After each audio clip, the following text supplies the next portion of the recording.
Welcome to back my YouTube channel marriage information.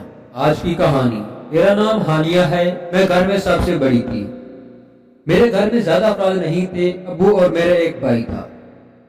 میں ایک بہت زیادہ پڑھی ہوئی تھی، یوں کہہ لیں کہ اپنے خاندان میں سب سے زیادہ پڑھی لکھی لڑکی میں تھی۔ میری شادی کو کچھ ہی عرصہ گزرا تھا، ایک دن ہوا کچھ یوں کہ اچانک میری طبیعت خراب ہو گئی۔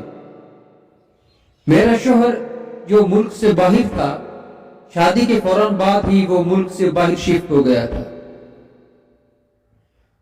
اس نے مجھ سے وعدہ بھی یہی کیا تھا کہ وہ مجھے بھی ساتھ لے کر جائے گا، لیکن شادی وہاں جا کر مجھے ساتھ لے جانا بول چکا تھا، اور میں یہاں آ کر اکیلے اپنے سسرال والوں کے رحم و کرم پر تھی۔ ایک شوہر ہی بیوی کا صاحب ہوتا ہے، گرمی سے بچاتا ہے۔ میں آپ کو بہت یاد کرتی اور اسے اپنا وعدہ یاد دلاتی کہ آپ نے مجھ سے ساتھ لے جا کر جائیں گے، یہ وعدہ کیا تھا، لیکن آپ تو وہاں جا کر مجھے لے جانا ہی بھول گئے ہیں، اور آپ نے شاید شادی وہیں بھی مجھ سے اس لیے کی تھی کہ آپ آتے ہی میرا ویزا اپلائی کر دیں گے۔ میرا شوہر مجھے یہی کہتا کہ جلد بلا لوں گا، جلد بلا لوں گا، لیکن شاید اسے نہیں بلوانا بھی چاہتا تھا۔ میں بہت پریشان رہنے لگی اور دن بدن میری طبیعت ڈلتی جا رہی تھی۔ میری طبیعت میں عجیب سا مزاج، چراہٹ آنے لگ گئی تھی۔ مجھے اپنے شوہر کی بہت یاد آتی تھی۔ ایک دن اچانک میری طبیعت خراب ہو گئی، پر مجبوراً مجھے اپنے گھر والوں کو بتائے بغیر ڈاکٹر کے پاس جانا پڑا۔ ہمارے محلے میں ایک لڑکا کاشف رہتا تھا، اس کا اپنا کلینک تھا۔ کاشف کو میرے حالات کے بارے میں بہت پتا تھا کہ میرا شوہر ملک سے باہر ہے۔ میں کسی کو بتائے بغیر کاشف کی کلینک چلی گئی، اور کاشف مجھے دیکھ کر ہکا بکا رہ گیا۔ وہ مجھے کچھ بھی نہیں کہتا تھا، مجھے میرے نام سے ہی بلاتا تھا۔ جب میں کاشف کی کلینک گئی تو کاشف مریضوں کو چیک اپ کر رہا تھا، اور مجھے دیکھتے ہی بولا، یہ تم یہاں کیسے؟ میں نے کہا، کاشف میری کمر میں بہت شدید درد ہو رہی ہے۔ کاشف نے باقی مریضوں کو چھوڑ کر میرا چیک اپ کرنا شروع کر دیا۔ میرا چیک اپ کرنے کے بعد اس نے مجھے کچھ ادویات دی اور کہا کہ شام کو کھانا کھانے کے بعد یہ دوائی لے لینا، پھر تمہیں آرام آ جائے گا۔ پھر وہاں سے نکلنے ہی لگی تھی کہ کاشف نے مجھے آواز دی، کہنے لگا، سنو ہانیہ، تمہارا شوہر کیسا ہے؟ میں نے کہا، کیا مطلب ہے کہنے کا؟ اس سے کیا مطلب ہے کہ وہ مجھ سے پیار کرتا ہے؟ مطلب تم سے پیار کرتا ہے یا نہیں؟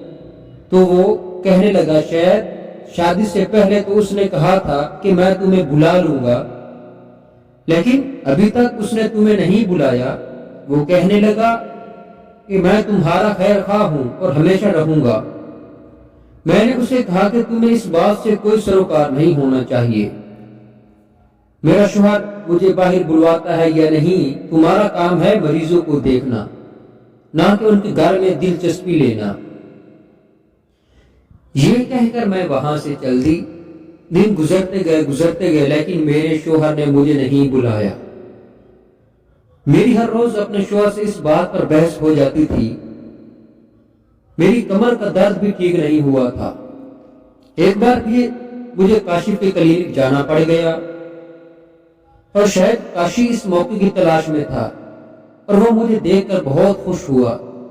ایک بار پھر میں اس کے کلینک آئی ہوئی تھی، اور دیکھتے ہی بولا، اب کیا ہوا ہے؟ تمہاری کمر کا درد کیسا ہے؟ میں نے اس سے کہا کہ میری کمر کا درد ٹھیک نہیں ہوا۔ اس نے مجھے پھر بیڈ پر لٹا دیا اور میرا چیک اپ کرنے لگا، لیکن اس نے آپ کی بات بہت ہی عجیب حرکت کی۔ وہ مجھے چھونے لگا اور میرے اوپر ہاتھ رکھ دیا۔ مجھے اس کا یہ تھوڑا بہت اچھا محسوس ہوا۔ وہ مجھے چھوتا ہی گیا، مجھے بہت اچھا محسوس ہو رہا تھا۔ میں 2 سال سے میرے پاس نہیں تھا، لیکن اس کا یہ چھونا مجھے بہت اچھا لگا اور میرے دل چاہ رہا تھا کہ مجھے ایسے ہی بیچ کرتا رہے، اور کہنے لگا کہ میں تمہارے سارے خواب پورے کر سکتا ہوں جو تمہارا شوہر نہیں کر سکا۔ اور پھر میں سوچنے لگی میرے شوہر نے بھی مجھے دیا ہی کیا ہے، اور بیٹھ گیا اور مجھے یہاں کرم پر چھوڑ گیا۔ میں نے اس سے کہا کہ مجھے بھی تمہارا ساتھ منظور ہے۔ اس نے وہ سب کیا جو میرا شوہر کر چکا تھا، اور سب کچھ کرنے کے بعد کاشف نے مجھے چھوڑ دیا۔ اس کے کلینک سے گھر واپس آ گئی۔ آج میں زندگی میں بہت خوش تھی، اتنی خوش بھی نہیں ہوئی تھی کہ کیونکہ کاشف نے کیا تھا، میری ہر خواہش پوری کر دی تھی اور میں بھی کاشف کی ہو چکی تھی۔ اب ہم دونوں ایک دوسرے کے دیوانے ہوتے چلے گئے۔ ہماری محبت کی خوبصورت جذبہ کے تحت پروان چڑھی اور چڑھتی چلی گئی۔ پھر میں نے کاشف کو اپنا ہم سفر قبول کر لیا اور ہم ہنسی خوشی زندگی گزارنے لگے ہیں۔ تو جی ہاں ناظرین، یہ تھی ہماری آج کی چھوٹی سی انفارمیشن کہانی۔ تو ملتے ہیں کسی ایسی ہی خوبصورت واقعے کے ساتھ، تب تک کے لیے اللہ حافظ۔